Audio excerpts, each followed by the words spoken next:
দুইজন প্রতারক, এই যে এই হুজুর সাহেব এবং এই যে এই হুজুর সাহেব। একটু ভাই একটু সোজা হন, সোজা হন। যা তো হয়েছে, যা হওয়ার তা তো হয়েছেই।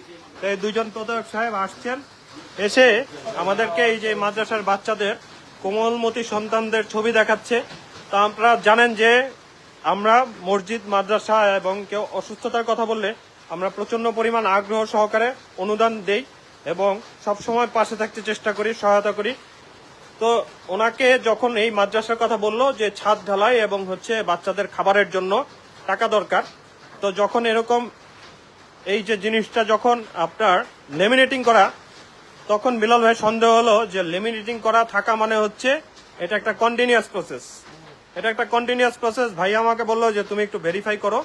সো আমি এই মাদ্রাসার নাম দিয়ে গুগল ম্যাপে থেকে ঢুকে ওনার ফোন নাম্বার কালেক্ট করলাম।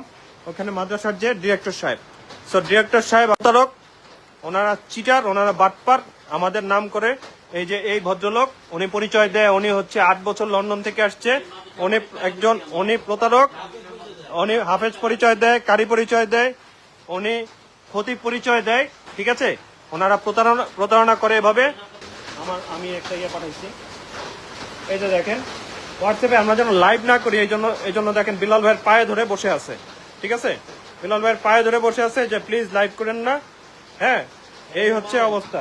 আমাকে মারেন, হ্যাঁ কি বলেছে, হ্যাঁ আমাকে মারেন, লাইভ করবেন না। এই যে দেখেন পায়ে ধরে বসে আছে। এদের কাজ হচ্ছে এরা মানুষের কাছে বিভিন্ন কোমলমতি বাচ্চাদের ছবি দেখিয়ে টাকা পয়সা তুলে আপনার এই টাকাগুলোকে আত্মসাৎ করে, এই টাকাগুলা জমা দেয় না। আপনারা ডোনেশন করার আগে, এরকম এই যে লেবাসধারী মানুষজনকে ডোনেশন করার আগে অবশ্যই ভেরিফাই করবেন। ইসলামের কথা বলে যখন বলা হয়, আমরা নিজেরাও রেডি হচ্ছিলাম যে 5,000 10,000 যা পারি। এই যে আমাদের একজন সম্মানিত ক্লায়েন্ট আছে, উনিও রেডি হচ্ছিল যে মানে ওনাদের কথা এমন মিষ্টি সুন্দর যে আমরা রেডি হচ্ছিলাম যে 5-10 হাজার টাকা দিব ওনাদেরকে। বাট তারপরে যখন আমরা ভেরিফাই করলাম, দেখলাম যে এই সিচুয়েশন। এবং আমরা ওই মাদ্রাসার পরিচালকের সাথে কথা বলছি, জাহাঙ্গীর সাহেবের সাথে। সে নিজে বলছে যে ওনারা প্রতারক, দে আর ফ্রড। তারা হলো গিয়ে টাকা পয়সা তুলে টাকা পয়সা আত্মসাৎ করে এবং হলো গিয়ে ওনাকে কোনো টাকা পয়সা দেয় না। জাহাঙ্গীর সাহেবের মাদ্রাসায় নাকি উনি ওয়াকফ করে জমি দান করছে। একটা মাদ্রাসায় ওয়াকফ করে জমি দান করার নিয়েও চিটিং করে। ঠিক আছে, তা আমি বলেছিলাম যে এদেরকে দ্রুত আইনের আওতায় আনতে, এদেরকে আসলে দ্রুত আইনের আওতায় আনতে হবে, কারণ এরা সমাজের জন্য ক্যান্সার, এরা ইসলামের শত্রু, এদেরকে চিনে রাখেন। এই যে দেখেন, এই যে কান্নাকাটি শুরু করছে, এই যে ইসলামের শত্রু, এরা দেশের শত্রু, এরা আপনার শত্রু। এরা এই যে কোমলমতি সন্তানদেরকে আপনারা মাদ্রাসায় পাঠাচ্ছেন, এদেরকে ইউজ করে এরা এই জানোয়ার রূপী মানুষগুলা আপনার সন্তানকে ইউজ করে অর্থ কামাচ্ছে। ইভেন এখন অনেক সময় দেখা যায় যে মাদ্রাসায় বিভিন্ন বাজে কাজ হচ্ছে। ঠিক আছে, অপপ্রচার চলছে, খারাপ রকম কাম হচ্ছে, ছোট ছোট বাচ্চাদেরকে বলৎকার করা হচ্ছে। অনেকে, আমি ফার্স্টে বিশ্বাস করতাম না যে হুজুর কিভাবে বলৎকার করে, কিন্তু হুজুর যখন চিটার, তখন আমার এই চিন্তা কিন্তু অবান্তর হওয়ার কোনো প্রশ্নই আসে না। একজন হুজুরকে দেখলে, উনি যখন আসছে, বিলাল ভাই আমাকে বলছে স্টাফ শর্ট আজকে আমাদের, বিলাল ভাই আমাকে বলছে যে ওনাদেরকে কফি খাওয়াও। ঠিক কিনা, কফি খাওয়াইছি, আমরা ওনাদেরকে কফি খাওয়াইছি, সম্মান করাইছি। কেউ সাহায্য চাইতে আসলে, এই যে সবুজ আমাদের এখানে আছে, এদিকে আসে সবুজ, কেউ সাহায্য চাইতে আসলে উপরে আসতে পারে? উপরে আসতে পারে না আমাদের এখানে কেউ। ইভেন দো, হ্যাঁ, আমাদের ক্রুদেরকে বলা আছে যে কেউ সাহায্য চাইতে আসলে তোমরা সাহায্য করো। হুজুর মানুষ দেখে আমাদের অফিসে, this is the main office of JB auto, এখানে আমরা ওনাদেরকে অ্যালাউ করেছি। কারণ আমরা একাধিকবার হজ করেছি। আমরা মনে করেন যে ইসলামের পথের কান্ডারি হতে চাই, আল্লাহর পথে চলতে চাই। আমরা একাধিকবার এটা চেষ্টা করি যে ইসলাম যেন সম্প্রসারিত হয়, ইসলামের আলো যেন ছড়িয়ে যায়, এই কোমলমতি বাচ্চাগুলো যেন ভালোভাবে চলতে পারে, কোরআনের পাখি হতে পারে। ঠিক আছে, এবং আল্লাহ তাআলার কাছে আমরা যেন বলতে পারি যে জীবনে বহু খারাপ কাজ করেছি, কিন্তু তোমার পথে চলার জন্য আমাদের সাধ্যমতো চেষ্টা করেছি। আপনি প্রতারণা করছেন কিনা, আজকে প্রতারণা করেছেন? আপনি আগে ছিলেন কিনা ছিলেন না সেটার ব্যাপার না, এখন তো আপনি নাই। এখন কি আপনি এই মাদ্রাসার জিনিস ইউজ করতে পারেন? আপনি এই টাকাটা দিয়ে কি করবেন? এই টাকাটা দিয়ে আপনি আজকে আমার থেকে টাকা নিয়ে কি করতেন? আপনি ঠিক কথা বললে আমি আপনাকে ছেড়ে দিব, আপনি যদি ভুল কথা বলেন আমি আপনাকে পুলিশে দিব। সঠিক কথা বলেন ভাই প্লিজ, আমি আপনাকে রেসপেক্ট করতেছি, স্টিল নাও হয়তো টাকাটা নিলে তো আমরা খেয়ে ফেলতাম। টাকাটা নিয়ে আপনি খেয়ে ফেলবেন ভাই, একটু সাউন্ডটা প্লিজ, টাকাটা নিয়ে খেয়ে ফেলবেন, জি, টাকা নিয়ে খেয়ে ফেলবেন। জি, তাহলে এই যে ইসলামের নামে আপনি টাকা নিয়ে খেয়ে ফেলবেন, এটা অন্যায় না? অন্যায়। অন্যায় তো, জি, কেমন অন্যায়? অন্যায় যে এই যে জাহাঙ্গীর যে মাদ্রাসায় এই যে বাচ্চাদের, এই বাচ্চাদেরকে, বাচ্চাদের জন্য টাকা নিয়ে আপনার এই বাচ্চা, সুন্দর সুন্দর ছোট ছোট বাচ্চাগুলোর টাকা নিয়ে আপনি যে খেয়ে ফেলতেন, আপনার বাচ্চা নাই? আছে, আপনার বাচ্চা নাই? আছে। তা কেন আপনি হারামের পথে আছেন? কেন আপনি হারামের পথে আছেন? এই যে মাদ্রাসার আপনি কেন হারাম? আমি কোনো ওনার কথা শুনতে চাচ্ছি না, আপনি আপনার, আমি ওনার কথা শুনতে চাচ্ছি না। এই যে অ্যামাউন্ট দেওয়ার কথা, এই অ্যামাউন্ট দেয় না। আপনার কত? টাকাটা আচ্ছা, আপনি যদি, ভালো পয়েন্ট, আপনি যদি ওনাকে 50,000 টাকা দেন, কত অ্যামাউন্ট দেওয়ার কথা আপনাকে? উনি বলছে যে 3 ভাগের 1 ভাগ আপনাদেরকে দিব, 2 ভাগ মাদ্রাসায় দিব। আচ্ছা, কিন্তু তার মানে হচ্ছে আপনারা যারা কালেকশন করেন তারা 3 ভাগের 2 ভাগ টাকা মাদ্রাসায় দেন, 1 ভাগ টাকা নিজেরা নেন।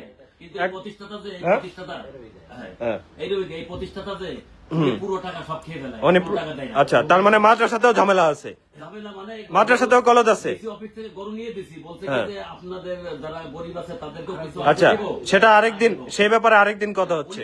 এখন টাকাটা নিয়ে কি করতেন? এখন তো আপনি এখানে নাই, এখন টাকাটা নিয়ে কি করতেন বলেন? বলছি তো যে স্যার। হ্যাঁ, প্রতারণা করতেন? জি। প্রতারণা। ভাই সাহেব, ভাই আপনার কি অবস্থা? আপনাকে কথা বলেন, না হলে আমি আপনাকে আইন শৃঙ্খলা বাহিনীর হাতে দিব। কথা বলেন, আমি যেটা বলছি, কথা বলেন, কথা বলেন।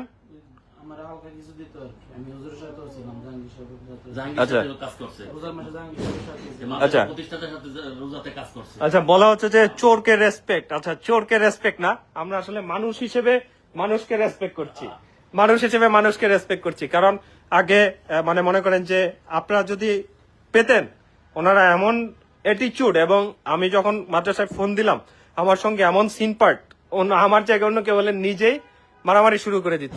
বাট আমি হচ্ছে হলো গিয়ে ওনাদেরকে পলিসিগত ভাবে ওনাদের সঙ্গে ডিল করছি। হ্যাঁ বলেন ভাইয়া, বলেন কি করছেন, বলেন বলুন। কত টাকা পেতেন? না, ধরেন আপনি, সামান্য। আচ্ছা আপনি মনে করেন যে সে ফর এক্সাম্পল 10,000 টাকা কালেক্ট করে দিলেন, কি হতো আপনার? 2-3 হাজার টাকা আমাকে দিত। 2-3 হাজার টাকা আপনাকে দিত।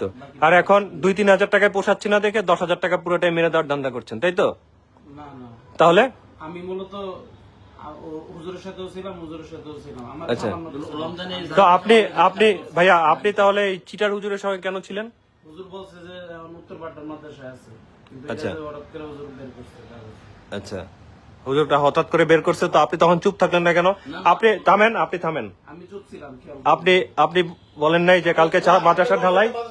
আপনি কালকে খাবারের কথা বলছি, সাত ডালাই বলছি। আচ্ছা, মাদ্রাসা খাবার নাই বলছেন কেন? আপনি তো ওই মাদ্রাসায় জানি না, ওই মাদ্রাসা সম্পর্কে জানেনই না। খাবার নাই। আচ্ছা, আপনার সন্তান আছে না? জি, আপনার বাচ্চা আছে না?